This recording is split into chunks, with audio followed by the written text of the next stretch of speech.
As-tu déjà vécu cette situation dans la vie dans laquelle tu as dû faire face à tellement d'épreuves, tu as dû surmonter des obstacles, tu as dû faire tellement de sacrifices dans ta vie personnelle et une fois que tu as réussi à franchir toutes ces barrières-là, que tu as enfin le résultat que tu espérais tant, le résultat pour lequel tu as fait énormément de sacrifices comme par magie.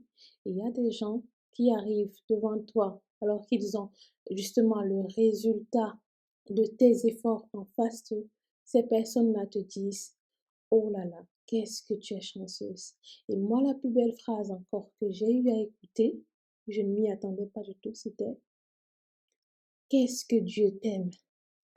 Tu peux penser que ces exclamations sont faites de façon innocente, mais laisse-moi te dire que en réalité, elles ne le sont pas du tout. Ces exclamations-là servent en réalité pour rassurer les personnes qui te les disent, mais aussi pour minimiser tous les efforts, tout le travail que tu as fait en amont pour obtenir les résultats que tu as obtenus. Donc, quand ces personnes te disent qu'est-ce que Dieu t'aime ou alors qu'est-ce que tu as de la chance, sache qu'en réalité, ces personnes refusent d'accepter, refusent de se mettre face à leurs échecs, à leur vie, à leur situation actuelle et justement d'admettre qu'elles n'obtiennent pas de résultats parce qu'elles n'ont pas les capacités, parce qu'elles refusent de fournir des efforts et parce qu'elles ne sont pas en mesure de faire tous les sacrifices que vous avez faits. Et donc, au final, vos résultats sont résumés juste à un phénomène de chance inexpliquée, la chance que justement eux n'ont pas eue. Les résultats que vous obtenez dans votre vie sont toujours liés à la préparation antérieure que vous avez eu à faire. Donc, cette préparation-là vous met dans les conditions optimales pour pouvoir saisir les occasions qui vous sont présentées, pour pouvoir réussir et atteindre les objectifs que vous vous êtes fixés. Un exemple qui parlera peut-être à la plupart d'entre vous, c'est l'examen du permis de conduire. Vous savez que avant d'aller faire votre examen pratique de permis de conduire, il y a d'abord l'examen du code. Cet examen du code-là se prépare en amont. Même s'il y a des gens qui réussissent à le préparer en 2 semaines, dites-vous que ces personnes-là se sont donné 2 semaines où ils se sont mis à fond à ne faire que ça de toute la journée. Si une autre personne prend un mois, voire plus, parce que j'en ai déjà vu, eh bien, c'est tout simplement parce qu'elles ont décidé d'accorder moins de temps pour leur préparation. Moins de temps, ça peut paraître paradoxal, mais en réalité, c'est parce que dans la journée, peut-être que ces personnes-là n'accordent qu'une heure de révision, tandis qu'une personne qui a décidé de tabler sur 2 semaines, pendant les 24 heures, eh ben, elle accordera 14 heures à ne faire que ça, à ne répéter que la même chose. Et résultat des choses, cette personne aura obtenu son examen du code.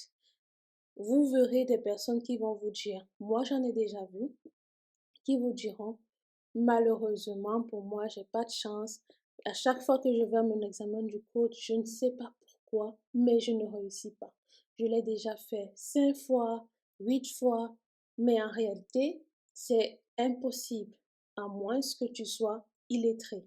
Parce que l'examen du code, ce n'est pas plus difficile qu'un examen du baccalauréat. Ce n'est pas plus difficile qu'un examen du BEPC.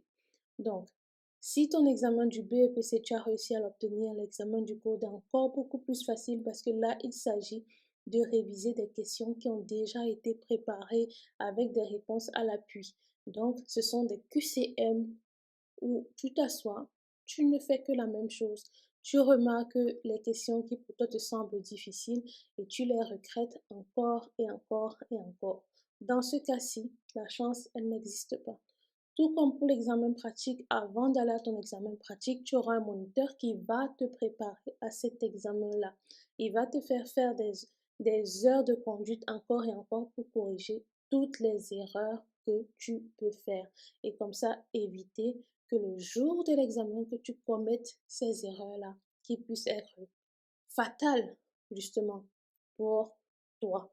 Raison pour laquelle un résultat obtenu n'est que la suite d'une préparation antérieure. Cette situation, je l'ai eue quand j'ai réussi tous mes examens de la faculté de médecine et donc du coup que j'ai obtenu mon diplôme de médecin.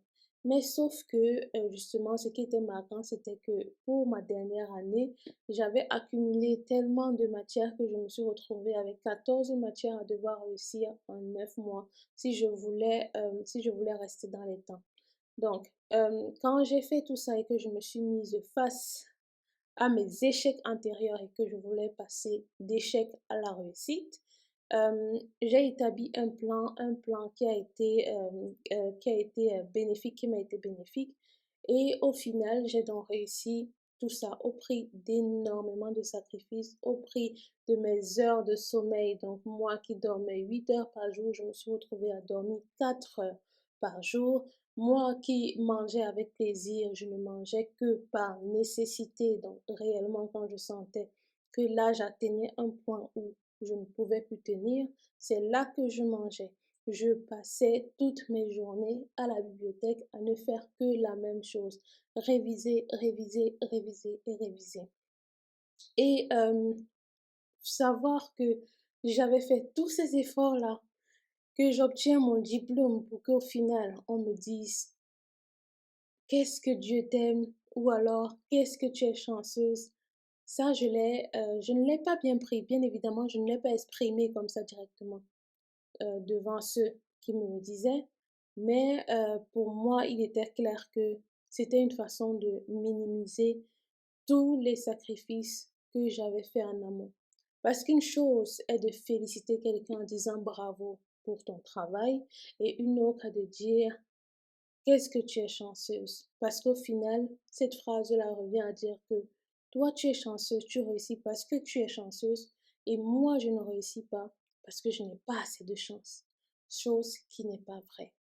Donc, sachez-le, la chance, ça n'existe pas. Et donc voilà, ce sera tout pour cette vidéo. J'espère qu'elle t'aura plu. Si c'est le cas, n'hésite pas à me le faire savoir en me laissant un like, un commentaire, en partageant la vidéo et puis en t'abonnant aussi à la chaîne parce que ça me permet de grandir, ça permet de faire connaître la chaîne à d'autres personnes.